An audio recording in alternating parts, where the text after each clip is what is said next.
Hello everyone, in this video I am explaining principal component analysis, जिसको कि बोलते हैं केएल ट्रांसफॉर्म और हॉटेलिंग ट्रांसफॉर्म। और इस वीडियो में हम लोग इमेज प्रोसेसिंग का एक न्यूमेरिकल भी सॉल्व करेंगे। तो चलो देखते हैं theory of principal component analysis. Principal component analysis क्या है? तो एक डायमेंशन रिडक्शन टेक्निक है। तो ये डायमेंशनलिटी रिडक्शन यानी एग्जैक्टली होता क्या है, तो देखते हैं ये होता क्या है। तो consider a data which is measured in x1 and x2 coordinate system. यहाँ पे एक एग्जांपल दिया हुआ है, इसमें एक डेटा है, ये जो ब्लू सर्कल से दिखाया गया है, इसमें x1 है x एक्सिस और x2 है y axis. In x1 x2 coordinate, data representation need larger values of x1 and x2. इन्होंने क्या बोला है कि x1 x2 जो कोऑर्डिनेट सिस्टम है, इसमें ये जो डेटा रिप्रेजेंट किया है ब्लू सर्कल से, उसको क्या चाहिए? लार्जर वैल्यूज चाहिए रिप्रेजेंटेशन के लिए। तो लार्जर वैल्यूज चाहिए यानी क्या चाहिए? तो इसका मीनिंग क्या है? तो एक एक एग्जांपल देखते हैं कि ये एक डेटा देखिए, तो इसका क्या है? कोऑर्डिनेट क्या है? कोऑर्डिनेट है x1 का वैल्यू है 1 और x2 का वैल्यू है 2। तो इसको बोलते हैं कि ये क्या है? इसका डेटा रिप्रेजेंटेशन। फिर दूसरा ये सर्कल लेते हैं, दूसरा डेटा लेते हैं, इसका वैल्यू क्या है? x1 का वैल्यू है 9 और x2 का वैल्यू है 8। तो इसका डेटा रिप्रेजेंटेशन हम लोग कैसे करेंगे? 9, 8। फिर थर्ड एग्जांपल लेते हैं, इसका क्या है? 6, 5 यानी x1 equal to 6 and x2 equal to 5। तो ये तो हो गया डेटा रिप्रेजेंटेशन। इन्होंने क्या बोला है कि इन x1 x2 coordinate data representation need larger values of x1 and x2। तो क्या सॉल्यूशन है इसमें? क्या करेंगे कि वी कैन सी दैट, इस डायग्राम में हम देख सकते हैं कि data is spread in v1 direction. तो यहाँ पे और एक कोऑर्डिनेट सिस्टम है, ये है v1 एक्सिस और ये है v2 एक्सिस। और अगर हम लोग ये डेटा देखें तो हम लोग ऑब्जर्व कर सकते हैं कि सारा का सारा डेटा जो है ये v1 डायरेक्शन में इस तरह से ओरिएंट हुआ है। इस डायरेक्शन में डेटा पूरा स्प्रेड है, इधर कोई भी डेटा नहीं है और यहाँ पे भी कोई डेटा स्प्रेड नहीं है। और इसलिए ये क्या कर सकते हैं? हम लोग कोरिलेट कर सकते हैं, यानी एक दूसरे के अंदर इसका रिलेशन ढूंढ सकते हैं। तो v2 is another axis which is orthogonal to v1, यानी v1 ये क्या है? डेटा स्प्रेड की डायरेक्शन का एक्सिस है, और v2 क्या है? v2 is perpendicular to v1। अब इन्होंने क्या बोला है? If we choose new coordinate system v1 and v2, यानी हमारा पहला कोऑर्डिनेट सिस्टम क्या था? x1 x2 था। लेकिन अगर हम लोग एक नया कोऑर्डिनेट सिस्टम ढूंढते हैं जो कि है v1 और v2, तो क्या करेगा? ये मोर कॉम्पैक्ट रिप्रेजेंटेशन ऑफ डेटा देगा। इनका बोलना है कि अगर हम x1 और x2 के बजाय अगर v1 और v2 कोऑर्डिनेट सिस्टम चूज करते हैं तो हमारा डेटा रिप्रेजेंटेशन जो है वो कॉम्पैक्ट हो जाएगा। तो किस तरह से कॉम्पैक्ट होता है? तो सेम डेटा पॉइंट्स पे हम लोग अभी देखते हैं। फिर से वही डेटा पॉइंट लीजिए, ये वाला, इसको अगर हम लोग रिप्रेजेंट करेंगे इन the form of v1 and v2। अभी एज्यूम करो कि ये रैंडम, ये 1 2 3 इस साइड में होगा और v1 का ये निगेटिव साइड होगा, ये v2 का पॉजिटिव साइड होगा और इधर क्या है? v2 निगेटिव साइड होगा। तो मैं आपको अप्रॉक्सीमेट वैल्यूज दूंगी। तो ये पॉइंट, ये जो है रेड सर्कल, इसका क्या हो जाएगा? न्यू कोऑर्डिनेट सिस्टम में यानी v1 और v2 में ये क्या हो जाएगा? -5, यानी इस डायरेक्शन में -5। और since it is on the v1 axis तो v2 का वैल्यू क्या हो जाएगा? 0 हो जाएगा। फिर इसका वैल्यू देखते हैं क्या आएगा। नेक्स्ट इसका न्यू कोऑर्डिनेट सिस्टम में अगर हम लोग v1 और v2 कोऑर्डिनेट सिस्टम देखते हैं तो यहाँ पे है अप्रोक्सीमेटली ये 0.5। तो ये हो जाएगा v1 इज इक्वल टू 0.5 और ये निगेटिव साइड में है तो v2 हो जाएगा -0.5 और इसका हो जाएगा 4,0।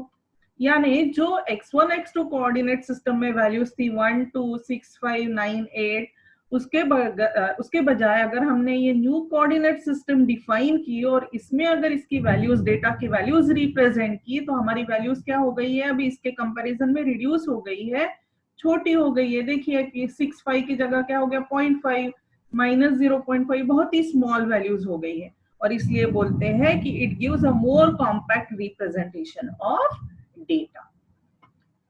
तो क्या बोला गया है कि we must choose new origin for v1 and V2। इसलिए हमें क्या करना चाहिए, ये जो हमारा कोऑर्डिनेट सिस्टम है इसे हम न्यू कोऑर्डिनेट सिस्टम में अभी डिस्क्राइब करेंगे, और इसलिए हमें क्या चाहिए, इसका न्यू ओरिजिन हमें ढूंढना होगा। V1 को क्या बोलते हैं, V1 is a principal axis 1 और V2 क्या है, प्रिंसिपल एक्सिस 2 है।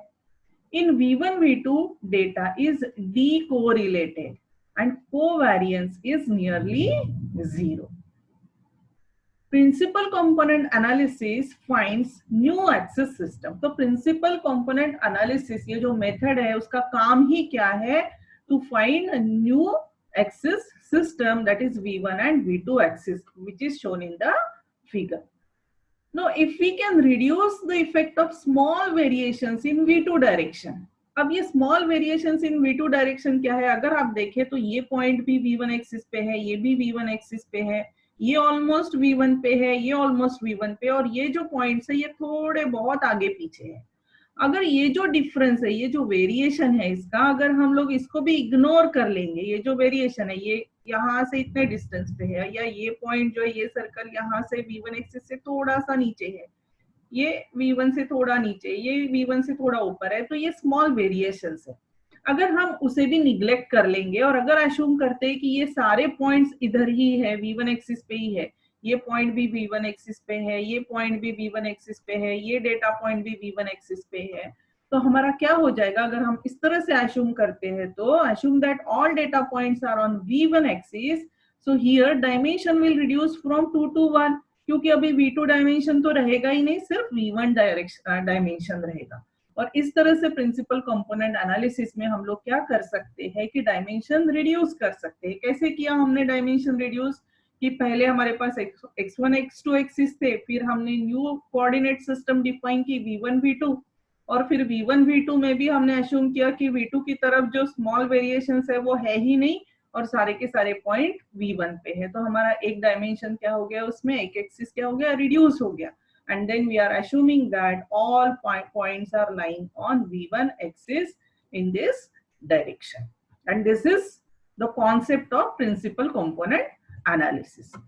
अब ये principal component analysis is a dimensionality reduction technique, and it is used to reduce the dimension of variables of larger data set into smaller data sets.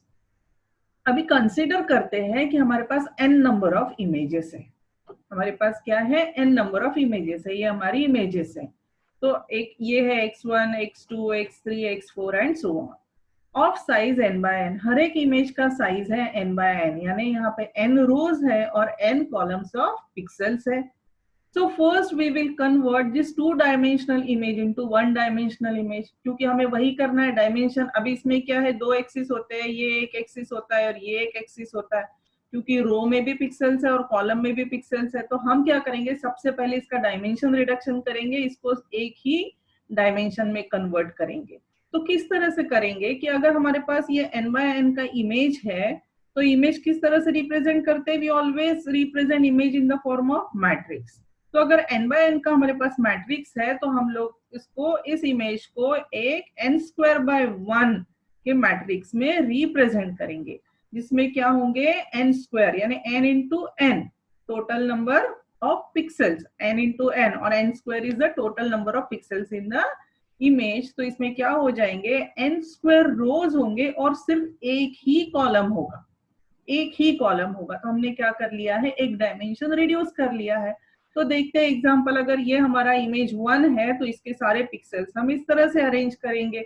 अगर हमारे पास second image है x2 तो इसको हम ऐसे अरेंज करेंगे, फिर x3 इमेज को इस तरह से हम अरेंज करेंगे एंड सो ऑन। और हमारा पास जो nth इमेज है, हमारे पास n सेट ऑफ इमेजेस है, यहाँ पे हमने अश्यूम किया है there are n number of images. तो इसको हम लोग इस तरह से अरेंज करेंगे, सारे पिक्सेल्स हमने क्या कर लिए, एक कॉलम मैट्रिक्स में अरेंज कर लिए, तो एक डायमेंशन इसका रिड्यूस हो गया। अब नेक्स्ट क्या करना है कि अरेंज ऑल इमेजेस, सारी की सारी इमेजेस हमें क्या करना है, you have to form a data matrix X। तो किस तरह से अरेंज करते हैं कि ये सारे जो कॉलम मैट्रिक्स है इसको रो में अरेंज करेंगे। तो ये x1 क्या रिप्रेजेंट कर रहा है, x1 is this column, then x2 represents this column, and then x3 represents this column and xn this column. तो ये इसको हमने रो में अरेंज कर लिया तो हमें एक मैट्रिक्स हो गया और इसको हमने इस तरह से रिप्रेजेंट किया तो ये क्या हो गया हमारा, इसको क्या बोलते हैं, कॉलम वेक्टर बोलते हैं. So X is n by 1 dimensional matrix यानी 1 column and n rows.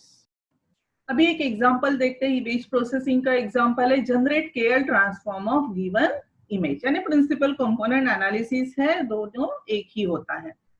तो यहाँ पे एक मैट्रिक्स दिया हुआ है x is equals to 1 2 2 minus 1 1 1 and 0 2. So how many columns are there? There are 4 columns and hence our n is equals to 4. Step 1 में हमें क्या करना है, इसको सेपरेट करना है. जैसे ये हो गया हमारा x1, ये हो गया x2, ये हो गया x3 और ये क्या हो गया हमारा x4 कॉलम वेक्टर्स हो गए. अब नेक्स्ट स्टेप में हम क्या करेंगे, हम लोग इसका मीन कैलकुलेट करेंगे. तो मीन कैलकुलेट करने का फॉर्मूला क्या है, mx is equals to 1 by n summation of x of k where k varies from 1 to n. अभी n का वैल्यू क्या है, 4 है, तो ये क्या हो जाएगा 1 by 4 और summation of x of k यानी x of k वैरी हो रहा है, k का वैल्यू 1 2 3 4 ऐसे चेंज हो रहा है, तो ये क्या हो जाएगा 1 by n बाहर रहेगा और x1 plus x2 plus x3 plus x4 हो जाएगा, क्योंकि हमारे पास क्या है x1 x2 x3 और x4 है. तो अगर हम लोग ये फॉर्मूला सॉल्व करते हैं for calculation of mean vector तो क्या हो जाएगा, ये 1 by 4 हो गया और ब्रैकेट में हमने क्या किया x1 plus x2 plus x3 plus x4 को ऐड किया तो ये हो गया 1 plus 2 plus 1 plus 0 और नीचे हमने लिखा है ये 2 minus 1 plus 1 plus 2 और हमें ये हो गया इसका सॉल्यूशन जो कि है मीन वैल्यू एवरेज वैल्यू. अब नेक्स्ट स्टेप है कैलकुलेशन का, जिसमें हमें कैलकुलेट करना है covariance matrix of vector population.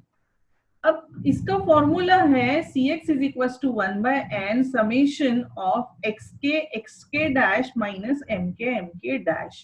ये डैश इंडिकेट करता है ट्रांसपोज, यानी ये अगर x1 मैट्रिक्स है तो ये x1 मैट्रिक्स का ट्रांसपोज है. अगर ये मीन का मैट्रिक्स है, मीन वेक्टर का मैट्रिक्स है तो ये क्या है, मीन मैट्रिक्स का ट्रांसपोज है. ट्रांसपोज में हम लोग क्या करते हैं, मैट्रिक्स में रोज को कॉलम में लिखते हैं और कॉलम को रोज में लिखते हैं. लेकिन फिर ये कोवेरिएंस मैट्रिक्स है क्या और हम लोग क्यों कैलकुलेट कर रहे हैं. तो कोवेरिएंस मैट्रिक्स क्या है, covariance measures how much two variables change together. यानी टू वेरिएबल्स जो है, अगर हमने x1 x2 एग्जांपल लिया कोऑर्डिनेट सिस्टम का या फिर हम v1 v2 कोऑर्डिनेट लिखते हैं तो दो जो वेरिएबल्स है वो किस तरह से साथ साथ चेंज होते हैं ये हमें पता चलेगा कोवेरिएंस मैट्रिक्स से. तो फिर से एक एग्जांपल लेते हैं. सेम एग्जांपल है हमारा, ये x1 x2 coordinate old coordinate system है और ये क्या है v1 एंड v2 क्या है, इसे बोलेंगे हम लोग न्यू कोऑर्डिनेट सिस्टम. तो अगर ओल्ड कोऑर्डिनेट सिस्टम में हमने ये डेटा सेट का कोवेरिएंस कैलकुलेट किया तो हमें कुछ इस तरह का मैट्रिक्स मिलेगा जिसमें ये क्या है, ये हमारा डायगोनल मैट्रिक्स है. यहाँ पे हमें वेरिएंस ऑफ x2 मिलेगा, ये देगा हमें वेरिएंस ऑफ x1, ये देगा covariance between x1 and x2 and ये देगा covariance of x1 and x2. तो इसमें जो है अगर हमने ओल्ड कोऑर्डिनेट सिस्टम यानी x1 और x2 में अगर हमने ये कोवेरिएंस मैट्रिक्स कैलकुलेट किया तो ये जो डायगोनल वैल्यूज है ये वैल्यूज स्ट्रॉन्ग नहीं होती है, उसकी वैल्यूज क्या होगी, पुअर होगी. लेकिन उसकी जगह अगर हमने ये v1 v2 coordinate system consider करके अगर हम ये कोवेरिएंस मैट्रिक्स इस न्यू कोऑर्डिनेट सिस्टम का कैलकुलेट करते हैं तो हमें जो न्यू डायगोनल वैल्यूज है, ये जो है डायगोनल वैल्यूज ये क्या मिलती है, हमें स्ट्रॉन्ग मिलती है. तो देखते हैं अभी ये कैलकुलेट कैसे करना है. तो फॉर्मूला स्टेप 3 में देखते हैं कि ये कोवेरिएंस मैट्रिक्स कैसे कैलकुलेट करना है. तो ये फॉर्मूला तो हमने पहले ही देखा था. अब इसमें क्या है कि ये दो टर्म्स है, इसमें ये है एक xk डैश और ये है mx डैश. इसमें हमने ये mx ऑलरेडी कैलकुलेट कर चुके हैं तो हम लोग अभी mx डैश कैलकुलेट करेंगे. तो ये क्या है mx डैश, ये हमारा था mx मैट्रिक्स 1/4 एंड ये कॉलम मैट्रिक्स था 4 4 का, और mx डैश क्या हो जाएगा, उसका ट्रांसपोज हो जाएगा, यानी 1/4, और ये जो कॉलम है उसे हमने अभी रो में लिख लिया और यहाँ पे हमने ये वैल्यू कैलकुलेट की है। ये वैल्यू तो सिंगल है, लेकिन यहाँ पे ये जो टर्म है ये सिंगल टर्म नहीं है, इसमें 4 terms, because here k varies from 1 to n। n का वैल्यू क्या है हमारा 4 है, मैंने पहले ही स्लाइड में बताया है कि n का वैल्यू क्या है 4 है। तो ये हमें क्या कैलकुलेट करना होगा, x1 x1 dash, x2 x2 dash, x3 x3 dash and x4 x4 dash. तो पहले क्या करेंगे, हम लोग इसको इंडिविजुअली कैलकुलेट कर लेंगे और बाद में सारी वैल्यूज इस फॉर्मूला में डाल के हम लोग फाइनल कैलकुलेशन करेंगे। तो ये हम लोग यहाँ पे ये जो कोवेरियंस मैट्रिक्स कैलकुलेट कर रहे हैं, तो किसका कर रहे हैं, तो हमारा ओरिजिनल कोऑर्डिनेट सिस्टम जो था, ओरिजिनल कोऑर्डिनेट सिस्टम यानी x1 x2 वाला कोऑर्डिनेट सिस्टम जो था उसका कोवेरियंस मैट्रिक्स कैलकुलेट कर रहे हैं। तो देखते हैं कैसे कैलकुलेट करना है। तो हमारा ये है x1 value, x2 x3 and x4, और ये रहा हमारा फॉर्मूला। जब हम समेशन लेंगे इस तरह से और ये टर्म लेंगे तो ये इस तरह से एक्सपांड होता है। तो कैलकुलेट करना है, कैलकुलेट करने के लिए ये हमारा हो गया x1, ये हमारा x1 है, और फिर x1 डैश क्या हो जाएगा, उसका ट्रांसपोज हो जाएगा यानी रो, फिर ये x2 हो गया, ये x2 डैश हो गया, फिर x3 हो गया, ये x3 डैश हो गया, फिर ये x4 हो गया और ये x4 डैश हो गया। इन्हें ट्रांसपोज लेना है और उसको उसके साथ मल्टीप्लाई करना है। तो हम लोग पहले ये इंडिविजुअली सारे वैल्यूज कैलकुलेट करेंगे। कैलकुलेट करने के बाद हमारा ये वैल्यू क्या है, ये x1 x1 डैश है, ये x2 x2 डैश है, ये x3 x3 डैश है, और ये क्या है x4 x4 डैश है। अब ये सारी वैल्यूज हमें ये फॉर्मूला में रखनी है। तो कैसा आएगा हमारा, ये तो हो जाएगा 1/n कॉमन है, उसके बाद समेशन है। कैसे समेशन है, ये x1 x1 dash minus mx mx dash लिखना है, फिर k का वैल्यू 2 हो जाएगा, तो फिर प्लस, क्योंकि ये समेशन है ना, समेशन है तो प्लस ले लिया, फिर क्या होगा, फिर से ये x2 x2 dash minus mx mx dash आएगा, फिर अगेन समेशन है, फिर प्लस करेंगे, फिर k का वैल्यू हो जाएगा 3, तो होगा x3 x3 dash minus mx mx dash, फिर से समेशन है, फिर से प्लस कर लिया, फिर x4 dash minus mx mx dash, और ये ब्रैकेट हो गया कंप्लीट। जब हम ये सारी वैल्यूज इसमें पुट करके, अब ये हमने ऑलरेडी हमारे पास वैल्यूज है, पुट करेंगे तो हमें ये कैलकुलेशन मिलेगा, और ये मिल गया हमें एक कोवेरियंस मैट्रिक्स। अब नेक्स्ट स्टेप में हमें क्या करना है, नेक्स्ट स्टेप में हमें eigen values and eigen vectors of covariance matrix calculate करना है। तो इसमें हमें कैलकुलेट करना है eigen values and eigen vectors of a matrix. तो eigen vector is represented by v, और v क्या करता है, आइगन वेक्टर क्या रिप्रेजेंट करता है, तो it indicates the direction of data spread, यानी किस डायरेक्शन में डेटा स्प्रेड हुआ है वो इंडिकेट करता है। और लैम्बडा जो है, लैम्बडा क्या है, आइगन वैल्यू है, और वो क्या इंडिकेट करता है, it indicates the magnitude of spread, यानी किस तरह का कितना स्प्रेड है वो इंडिकेट करेगा lambda, that is eigen value. तो अगर हमारे पास कोई भी एक मैट्रिक्स है जिसको बोलते हैं कि एक हमारा n/n मैट्रिक्स है, ए मैट्रिक्स है n/n मैट्रिक्स, तो अगर इसका हमें आइगन वैल्यूज और आइगन वेक्टर्स कैलकुलेट करना है तो हमारे पास दो फॉर्मूला होते हैं, av is equal to lambda v, और दूसरा होता है a minus lambda i equal to 0 where i is identity matrix. और ये दो फॉर्मूला यूज करके हमें क्या करना होता है, लैम्बडा और आइगन वेक्टर्स को कैलकुलेट करना है। तो हमें अभी जो आइगन वैल्यूज और आइगन वेक्टर्स कैलकुलेट करने हैं वो कैलकुलेट करने हैं हमारे कोवेरियंस मैट्रिक्स से, यानी CX मैट्रिक्स से। तो अभी हमारा A मैट्रिक्स की जगह हमें क्या लिखना है, CX लिखना है। तो सबसे पहले हम ये फॉर्मूला यूज करेंगे जिसमें हम A को CX से रिप्लेस करेंगे माइनस लैम्बडा i, और यहाँ से हमें मिलेगा लैम्बडा वैल्यू। और एक बार हमारे पास ये आइगन वैल्यूज मिल जाता है, उसके बाद हम लोग ये इक्वेशन यूज करेंगे av equal to lambda v, in which again we have to replace this a by cx, और उससे हमें मिलेगा v वैल्यूज यानी आइगन वेक्टर्स वैल्यूज। अब ये आइगन वेक्टर्स जो v से रिप्रेजेंट किया है, हमारा जो कोऑर्डिनेट v1 v2 है, इससे कंफ्यूजन नहीं होना है, ये अलग कॉन्सेप्ट है और ये वेक्टर्स ये अलग कॉन्सेप्ट है। ओके, सो देखते हैं अभी कैसे कैलकुलेट करना है eigen values and eigen vectors. तो हम सबसे पहले ये फॉर्मूला यूज करेंगे cx माइनस लैम्बडा है। अब cx हम लोग कैलकुलेट कर चुके हैं, तो हमारे पास ये कैलकुलेटर, हम यहाँ पे ये मैट्रिक्स लिख लिया हमने माइनस लैम्डा, और ये हमारा आइडेंटिटी मैट्रिक्स है 1 0 0 1 2/2 का मैट्रिक्स लेना होगा क्योंकि ये भी 2/2 है। फिर इसको सॉल्व करेंगे तो हमें मिलेगा ये स्टेप जिसमें कि हमने लैम्डा को ये मैट्रिक्स से मल्टीप्लाई कर लिया है। अब हमें ये सब्ट्रैक्ट करना है, तो नेक्स्ट स्टेप में हमारा हो जाएगा 0.5 माइनस लैम्डा, यहाँ पे हो जाएगा माइनस 0.75 माइनस जीरो, और फिर यहाँ होगा ये माइनस 0.75 माइनस जीरो, फिर होगा 1.5 माइनस लैम्डा इक्वल टू 0। ये हमने मैट्रिक्स सॉल्व कर लिया, सब्ट्रैक्शन कर लिया। फिर नेक्स्ट में हम क्या करेंगे, डिटर्मिनेंट कैलकुलेट करेंगे, ये this multiplied by this 0.5 minus lambda into 1.5 minus lambda minus minus 0.75 into minus 0.75, तो ये माइनस माइनस प्लस हो जाएगा, और ये 0.75 इंटू 0.75 का ये वैल्यू इक्वल टू 0। अब हम इस इक्वेशन को फिर से सॉल्व करेंगे, ये ब्रैकेट को इस ब्रैकेट से मल्टीप्लाई कर लीजिए और माइनस दिस, तो you will get this equation. फिर इसको हमें सॉल्व करना है, ये सॉल्व करेंगे तो हमें मिलेगा इस टाइप का इक्वेशन। लेकिन अब हमें क्या चाहिए, ये हमने किया ही क्यों था, क्योंकि हमें क्या चाहिए, हमें चाहिए लैम्डा वैल्यूज, हमें आइगन वैल्यूज कैलकुलेट करनी है, इसलिए हमने ये सब कुछ किया है। तो इसका मतलब हमें ये इक्वेशन अभी सॉल्व करना है, तो इक्वेशन को सिंपल बनाएंगे क्योंकि ये डेसिमल पॉइंट में है, तो इसको मल्टीप्लाई करेंगे 16 से मल्टीप्लाई करेंगे तो हमें कुछ इस तरह का इक्वेशन मिलेगा। फिर इसको हम लोग इसके रूट्स फाइंड आउट करेंगे तो हमें दो वैल्यूज मिलेगी लैम्डा की, that is lambda 1 and lambda 2। अब हमें नेक्स्ट स्टेप में क्या करना है, हमें आइगन वेक्टर्स कैलकुलेट करने हैं। लेकिन हमारे पास दो लैम्डा है, जैसे लैम्डा 1 और लैम्डा 2, तो हमारे आइगन वेक्टर्स भी हमें दो मिलने चाहिए, एक मिलेगा लैम्डा 1 के लिए और दूसरा मिलेगा लैम्डा 2 के लिए। तो कैलकुलेट करते हैं अभी 1 बाय 1।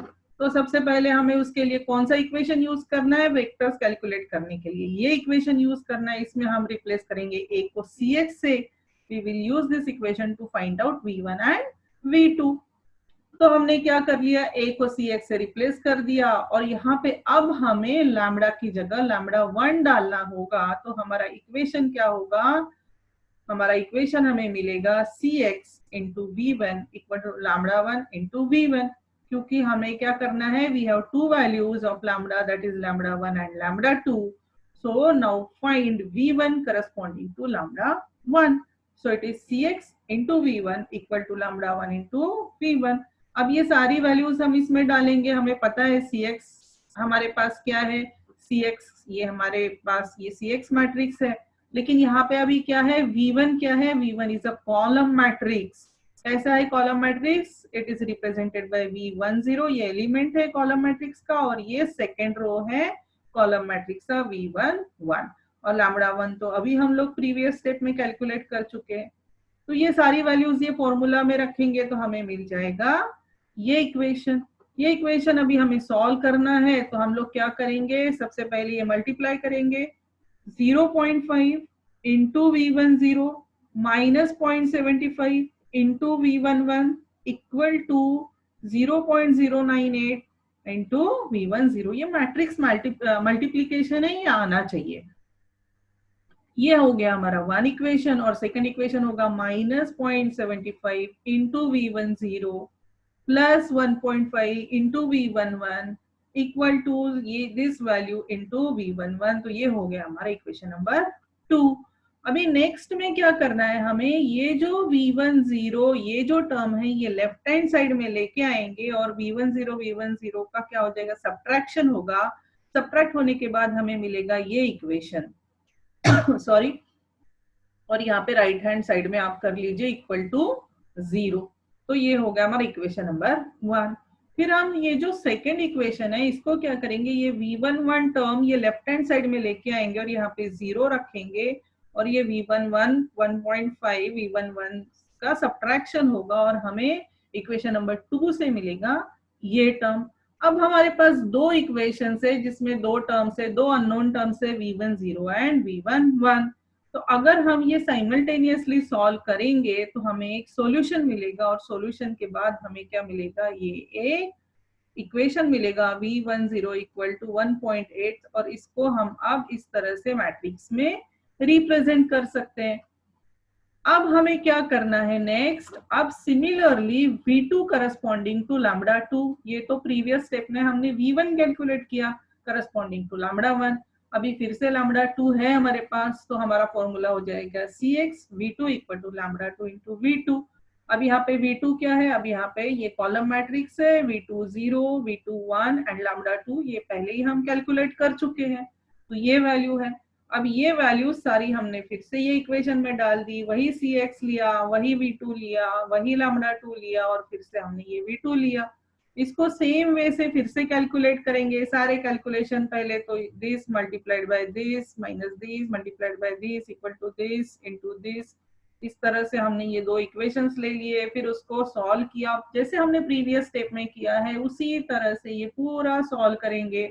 सॉल्व करने के बाद हमें ये मिलेगा V2 इक्वल टू माइनस 0.53, यहाँ पे होगा 1, ये हो गया हमारा कॉलम मैट्रिक्स। अब हमें नेक्स्ट स्टेप में क्या करना है, तो हमें ये वैल्यूज नॉर्मलाइज करनी है। ये जो हमारा V1 वेक्टर है, V1 वेक्टर जो हमें मिला था, यहाँ ये कॉलम मैट्रिक्स था 1.8 और यहाँ पे 1, अब इसको नॉर्मलाइज करना है। और नॉर्मलाइज करने के लिए ये एक फॉर्मूला है V1 divided by under root of square of this term plus square of this term, this is the standard formula for normalisation. और ये फॉर्मूला अगर हम इस पे अप्लाई करेंगे तो हमें ये मिलेगी नॉर्मलाइज्ड वैल्यू। लेकिन हम ये जो आइगन वेक्टर है इसको नॉर्मलाइज क्यों करना है, why to normalise eigen vectors, तो any vector will normalise only changes its magnitude. इसमें क्या हो रहा है, इसका सिर्फ मैग्नीट्यूड चेंज होता है, इसका डायरेक्शन चेंज नहीं होगा। And normalise vectors are also known as unit vectors. Normalise vectors को क्या बोलते हैं, यूनिट वेक्टर्स बोलते हैं। And unit vectors are extremely useful for providing directions. और यहाँ पे हमें डायरेक्शन ही तो चाहिए, we are interested in finding out कि किस डायरेक्शन में डेटा स्प्रेड है, उसी के लिए तो हम लोग प्रिंसिपल कंपोनेंट एनालिसिस कर रहे हैं।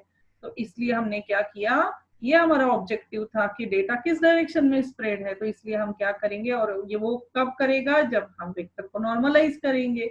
तो इसलिए हमने ये नॉर्मलाइज कर लिया, तो हमें ये नॉर्मलाइज वैल्यू मिलेगी V1 की। फिर हमने सिमिलरली V2 को भी सेम फॉर्मूला यूज करके, अब हमने V2 को भी नॉर्मलाइज कर दिया, तो हमने ये V2 का नॉर्मलाइज वैल्यू मिल गया। अब हमारे पास दो वैल्यूज है, ये है हमारा V1 वेक्टर और ये है हमारा V2 वेक्टर, दोनों नॉर्मलाइज्ड है। अब नेक्स्ट स्टेप में हमें क्या करना है, हमें केयर ट्रांसफॉर्मेशन मैट्रिक्स जनरेट करना है। इस केयर ट्रांसफॉर्मेशन मैट्रिक्स को हम T से रिप्रेजेंट करेंगे, उसका नाम देंगे T से, और ये होता है ऑर्थोगोनल। ईच आइगन वेक्टर, अब ये कैसे बनाएंगे, ये हमें बनाना है, ये T मैट्रिक्स हमें बनाना है by using V1 and V2। कैसे बनाना है, तो इसके लिए हमें क्या लिखा है, each eigenvector V is arranged as row of transformation matrix. यानी जब हम ये T का मैट्रिक्स लिखेंगे तो ये जो है V1 और V2 को हमें रो में अरेंज करके लिखना है, ये जो कॉलम में है ये हमें रो में लिखना है। लेकिन कौन सा पहले लिखेंगे, V1 को पहले रो में लिखना है या V2 को पहले रो में लिखना है, तो उसके लिए भी एक रूल है। क्या रूल है, the vector corresponding to largest eigenvalue. अभी आपको याद है हमारे पास दो आइगन वैल्यूज थे, एक लैम्बडा 1 था और लैम्बडा 2 था, तो दोनों में से भी जो बड़ा वैल्यू, जिसका वैल्यू बड़ा होगा, तो यहाँ हमारे एग्जांपल में लैम्बडा 2 का वैल्यू बड़ा था, वो हमें पहले रो में रखना है। यानी लैम्बडा 2 को करस्पॉन्डिंग आइगन वेक्टर क्या है, V2, तो हमारा V2 पहले रो में चला जाएगा। और लैम्बडा 1 जिसका वैल्यू छोटा था, तो उसका जो करस्पॉन्डिंग वेक्टर है V1, ये क्या हो जाएगा, सेकेंड रो हो जाएगा। तो हमने क्या बनाया है, अभी हमने KL ट्रांसफॉर्मेशन मैट्रिक्स जनरेट किया है by arranging this eigenvectors in the form of रोज।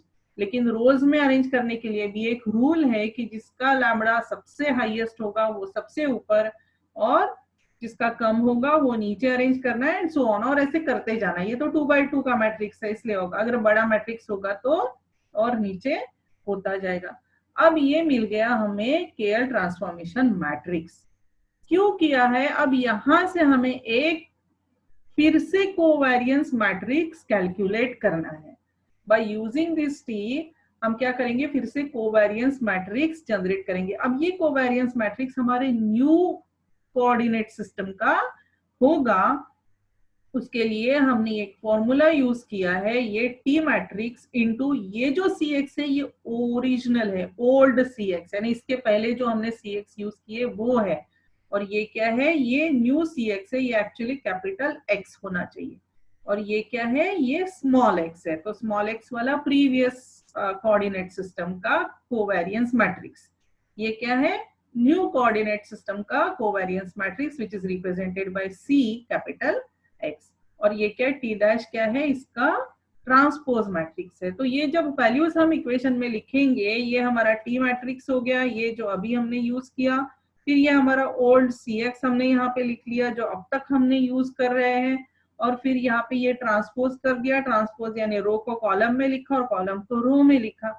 जब हमने ये सॉल्व किया तो हमें ये सी एक्स कोवेरियंस मैट्रिक्स कुछ इस तरह से मिलता है। तो कैसा है इसका फॉर्मेट, क्या ऑब्जर्व करते हो आप यहाँ पे, तो ये जो कोवेरियंस मैट्रिक्स है हमें इस तरह से मिलना चाहिए, यानी डायगोनल में हमें लैम्डा वैल्यूज मिलना चाहिए। तो ये है हमारा लैम्डा 2 का वैल्यू और ये है हमारा लैम्डा 1 का वैल्यू। तो हमारे डायगोनल में लैम्डा वैल्यूज आएंगे, और ये जो बाकी ऑफ डायगोनल कंपोनेंट जो है ये सारे 0 होने चाहिए। तो यही है इसका final solution. I hope you understood how to solve the numerical for principal component analysis. If you have any query, so please ask in the comment section. Thank you very much. Thanks for watching.